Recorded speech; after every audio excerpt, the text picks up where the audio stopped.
welcome back to the channel. This is ChessHub64 and today I'll be showing you the third part of the Closed Sicilian series. If you haven't checked out the first two parts, link is in the description, be sure to check that out. So in the third part I'll be showing you the 8th move, which is knight to d4. In the second part I have already shown you what happens if after white castles in the 8th move, black also innocently castles. If you haven't checked that out, check that out, link is in the description. So today we'll see what happens if black plays knight to d4. So the main purpose of playing knight to d4 is prevent white from playing f5. So after knight to d4 there are two main alternatives for white. One is to still play f5, which was played between Spassky and Hart in 1978. Another is to play rook to f2, which is a lot safer option, and this was also played in the game between Boris Spassky and Timon. So I personally don't like f5, and the reason is that it is very complicated and involves too much theory, and so this is the reason I prefer playing rook to f2. But if you still want me to do the tutorial of f5, comment down below and I'll do the tutorial. So today I'll be showing you after knight to d4 the variation rook f2. So the main idea of rook to f2 is to protect the c2 pawn against this knight, and also in the near future doubling on the f file.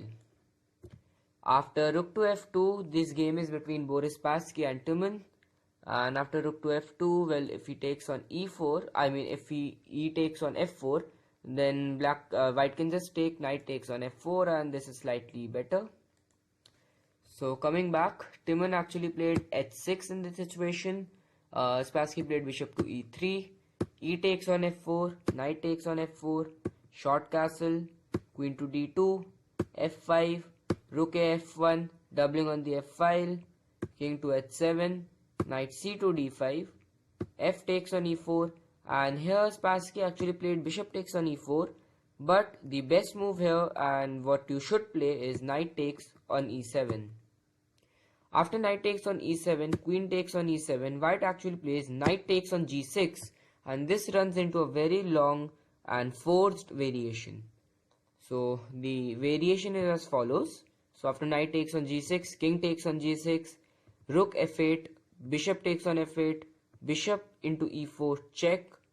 Here if he plays knight to f5, then after g4 we'll just take this knight because the knight is pinned. So this is the reason. After bishop takes on e4 check, black played bishop f5, and then bishop takes on d4. If here black takes c takes on d4, then after rook takes on f5, after the rook moves, that will be a discovered check and white is actually winning. So this is the reason why he played bishop takes on e4 instead, then bishop to f6, queen to e6, and d takes on e4. So after this long variation, what we come across is that the black king is quite stranded with no defense whatsoever, and this is the main purpose of this variation. And so this was the rook to f2 variation. This is quite easier and less complicated than the f5 variation, but if you still want me to teach you guys the f5 variation, tell me in the comment section down below and I'll do the tutorial for the f5 variation. Guys, this was it for this video, and I really hope you enjoyed this. If you did, be sure to hit the thumbs up button, subscribe to my channel and turn on the notifications. Also don't forget to check out my other chess videos, the link is in the description. Alright guys, thank you so much for watching and I'll see you guys next time. Bye.